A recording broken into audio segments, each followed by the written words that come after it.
అందరికీ నమస్కారం అండి. నిజంగా ఈరోజు ఈ విషయం మీద ప్రెస్ కాన్ఫరెన్స్ జరగడం కానీ అక్కడ సుప్రీంకోర్టులో ఇలాంటి ఒక వర్డిక్ట్ వచ్చే ముందే జనాలు లా వాళ్ళ చేతిలో తీసుకొని అసలు మూగజీవులకి ఎట్లాంటి రక్షణ లేకుండా చేసినందుకు ఒకవే బాధ అనిపిస్తుంది, ఇంకోవే వింతగా అనిపిస్తుందండి. మేడం ఇప్పుడు మీ ముందు నేను వచ్చేటప్పుడు యూట్యూబ్లో చూస్తున్నానండి, లైవ్ జరిగేటప్పుడు మేడం డెంగ్యూ గురించి మాట్లాడారు, ఎన్నో రోడ్ యాక్సిడెంట్స్ గురించి మాట్లాడారు, హెల్మెట్ వేసుకోకుండా జరిగి ఇన్ని విషయాలకి ఇప్పుడు దాకా మనకి సొల్యూషన్ 100% దొరకలేదు. కానీ కుక్కల విషయం మీద ఇంత హడావిడి జరగడం అనేది ఐఎమ్ షూర్ మిగతా దేశాలు కూడా అసలు ఎందుకు, what is the reason behind it. కొంతమంది కంప్లైంట్ ఇచ్చారు, రేబీస్ వల్ల జరిగే డెత్స్ గురించి మాట్లాడారు, అదే చిన్న పిల్లల్ని కుక్కలు కరవడం వల్ల వాళ్ళు చనిపోవడం గురించి మాట్లాడారు. డెఫినెట్గా ఇవన్నీ బాధాకరమైన విషయాలే అండి, అండ్ దీనికి ఖచ్చితంగా సొల్యూషన్ ఉండాలి. కానీ ఇంతవరకు వర్డిక్ట్ కూడా ప్రాపర్గా రాలేదు. కానీ వర్డిక్ట్ వచ్చే ముందే ఆ వర్డిక్ట్ కూడా చాలా హ్యూమెన్గానే వస్తుంది, అది మాత్రం గ్యారంటీడ్ అండి. కానీ మున్సిపల్ బాడీ అనేది ఒకటి ఉంది, వాళ్ళు ఆ ప్రాసెస్ని ఫాలో అవుతున్నారు. కానీ ఇండివిజువల్గా లాని వాళ్ళ చేతిలో తీసుకొని రీసెంట్గా నేను ఇది ఒక ప్రత్యేక జిల్లా కానీ స్టేట్ కానీ కంట్రీ గురించి కానీ మాట్లాడలేదండి, ఇది ప్రతి చోట ఇప్పుడు న్యూస్లో, ఎందుకంటే అంత హడావిడి జరుగుతుంది కాబట్టి ఇది న్యూస్లో ముందుకు వస్తుంది. And of course I also request the media people, మీరు కూడా కాస్త మీ నరేటివ్ మార్చాలండి. 400-500 dogs die with lethal injection అనేది కాకుండా ఇన్హ్యూమెన్లీ ఆ జెనోసైడ్ టుక్ ప్లేస్ అని కాస్త మీరు కూడా మీ హెడ్లైన్స్ మార్చితే మీ తరఫు నుంచి ఆ న్యూస్ చదివేటప్పుడు ఆ ట్రిగర్ ఉండేది కదా, క్యాజువల్గా కాకుండా కాస్త ఎంపతి వస్తుంది. ఇప్పుడు మ్యామ్ చెప్పినట్టు she runs an NGO, I run an NGO, ఇక్కడ చాలా మంది మొత్తం ప్రెస్ మీట్ ఆర్గనైజ్ చేసిన వాళ్ళు కూడా వాలంటీర్స్ అండ్ ఎన్జిఓస్ అండి. And this is a selfless, పెనీలెస్, మనీలెస్ work అండి. ఇక్కడ ఎవరికి గవర్నమెంట్ ఎయిడ్ రావట్లేదండి, ఇది పర్సనల్గా వాళ్ళకి ఎంత దక్కుతుందో అంతవరకు వాళ్ళ పాకెట్ నుంచి పెట్టుకున్న డబ్బులతో చేసిన వర్క్ అండి. సో మనల్ని ఇక్కడ ఎదురుగా ఇట్లా మా మీద గట్టిగా అరిచి కుక్కలు మేకులు ప్రతిసారి, ఇది నేను నిన్న రాత్రి నిజంగా చెప్తున్నానంటే నాకు నిద్ర లేదు, ఎందుకంటే ఈ టాపిక్ చాలా ఫ్రెజైల్ టాపిక్ అండి.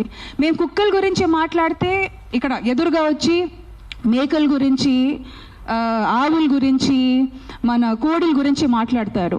నేను నిజంగా మనస్ఫూర్తిగా చెప్తున్నానంటే వాళ్ళ మీద జరుగుతున్న హింస అనేది కుక్కల మీద కూడా జరగట్లేదు. పాపం వాటిని మేము తిండి కింద పెట్టేసి వాళ్ళకి ఎలాంటి ప్రొటెక్షన్ లేకుండా అసలు వాళ్ళు ఎప్పుడు పుడుతున్నారు, ఎప్పుడు పోతున్నారు, ఎందుకంటే మేము నాలుగుకి బాన్సాకాలు అయిపోయామండి, మా టేస్ట్ బడ్స్కి మేము స్లేవ్గా అయిపోయాం. ఆయన వచ్చి ఇప్పుడు క్వశ్చన్ చేశారు కదండి కోడిల గురించి, మేకల గురించి, ఆ మార్పు ఆయనగా తీసుకొని రావచ్చు. ఇక్కడ ఉన్న majority of animal activists vegetarian కానీ వీగన్ కానీ మారిపోయారు. కానీ నిజంగా ఆయనకి వచ్చి ఆ కోడిల మీద, ఆయనకే కాదు ఇక్కడ చాలా మంది ఇదే క్వశ్చన్ చేస్తూ ఉంటారు, మీకు వాటి మీద అంత ప్రేమ ఉంటే ఒకప్పుడు వీక్లీ వన్స్ చికెనో మటన్ తినేవాళ్ళం అండి. ఇప్పుడు ప్రోటీన్ పేరు మీద కానీ హెల్త్ పేరు కాదు, ఇంకా ఏమంటారు, ముక్క దిగకపోతే అసలు కడుపు నిండదు, లేకపోతే అవన్నీ చెప్పుకుంటూ అది ఫుడీ అనే పదాన్ని మేము పెద్ద గట్టిగా అది ఏమంటారు ఒక లైఫ్ స్టైల్ కింద ఐఎమ్ అ ఫుడీ.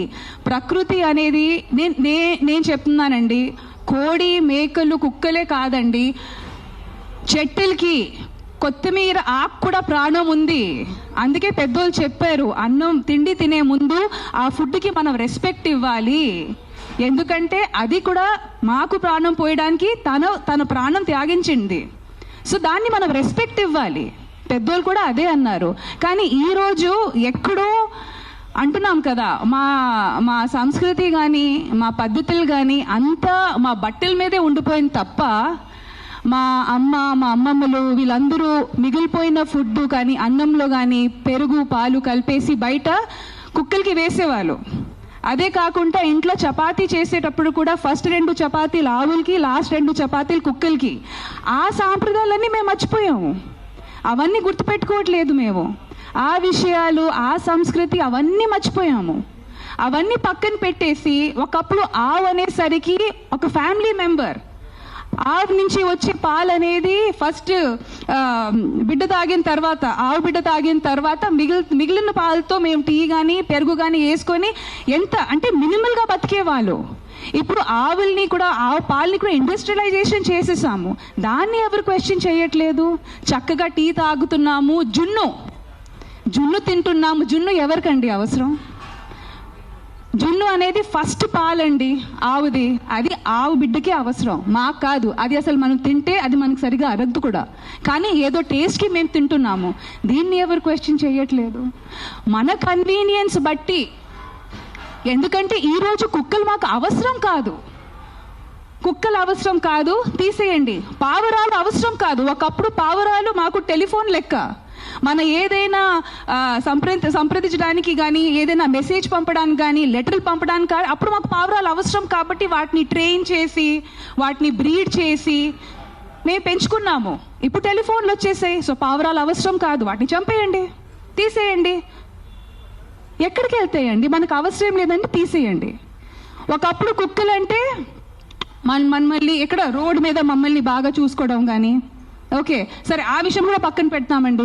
కుక్కలంటే ఒకప్పుడు డ్రైనేజ్ ఓపెన్గా ఉండేవి, ఇప్పుడు అండర్ గ్రౌండ్ డ్రైనేజ్ అంతా అయిపోయింది. ఆ డ్రైనేజ్లో ఉన్న ర్యాట్స్ తెలుగులో ఏమంటారండి ర్యాట్స్ని, ఎలుకల్ని తెలియవాళ్ళు. సో ఒక ఇకలాజికల్ సిస్టమ్ బ్యాలెన్స్ ఉండేది. ఇప్పుడు డ్రైనేజ్ మూసేసాము, సో ఇప్పుడు కుక్కలు మాకు పనికి రావు, తీసేయండి. ఇప్పుడు జింకలు కూడా రోడ్డు మీదకి వచ్చేసాయి, అవునా కాదా? ఫారెస్ట్ డిఫారెస్టేషన్ వెళ్తూ ఉంటూ పులీలు స్లోగా వచ్చి ఇప్పుడు ఏదైనా మాకు అడ్డంగా వస్తే తీసేయండి అంటే ఇంకా ఏం మిగులుతుందండి? ఇంక ఏం మిగులుతుంది? సో మనకి ఏదైనా జీవి కానీ జంతువు కానీ మనకి అనవసరంగా ఉంటే వాటిని మనం అడ్డంగా నరికేయాలి. రేపు మాకు అమ్మ నాన్న కూడా మాకు సరిగ్గా మనకి చూడకపోతే వాటిని కూడా నరికేయాలి. ఇట్ ఈస్ సోషల్ కండిషనింగ్ అండి. మనం అర్థం చేసుకోవాల్సింది ఇది ఓన్లీ కుక్క గురించి కాదు, కుక్కల గురించి, ఇది సోషల్ కండిషనింగ్ అండి. మేము తల్లతోలికి అదే ఫారెన్ బ్రీడ్స్కి బానిసలా తయారయ్యాము. 30 years or 40 years back fair and lovely creams కానీ, ఫెయిర్నెస్ ప్రొడక్ట్స్ని అప్పుడు బ్యాన్ చేసి ఉంటే ఇప్పటికీ మనకి ఓహో తల్లతనం ఆ పిచ్చి ఎక్కేది కాదు. So there are so many social conditioning అండి. ఈరోజు ఆ జరిగిన మాస్ కిల్లింగ్ మీకు చిన్న విషయం అనిపించవచ్చు, కానీ 300-500 కుక్కల్ని లీథల్ ఇంజెక్షన్ ఇచ్చి అంత ఈజీగా చంపేయడం అనేది ఎంత సాడ్, తల దించుకునే విషయం అండి. ఎందుకంటే అది చూసిన ఆ విలేజ్లో ఇంకో 2-3 తయారవుతారు అలాగే. ఎందుకంటే లైఫ్ ఇస్ వాల్యూలెస్. ఏంటి నా తాతగారు నా నాన్నగారు 300 కుక్కల్ని చంపారు, నేను ఒక మనిషిని చంపలేనా? ఆ సోషల్ కండిషనింగ్ మనం ఆలోచించట్లేదండి. జీవ జంతువుల్ని మనుషులు రేప్ చేస్తున్నారు. ఈరోజు కుక్కని రేప్ చేసే మనిషి రేపు ఒక 5 సంవత్సరం పాపని రేప్ చేయడానికి ఎందుకు హెజిటేట్ చేస్తాడు? This is social conditioning. అది మనం ఆలోచించట్లేదు.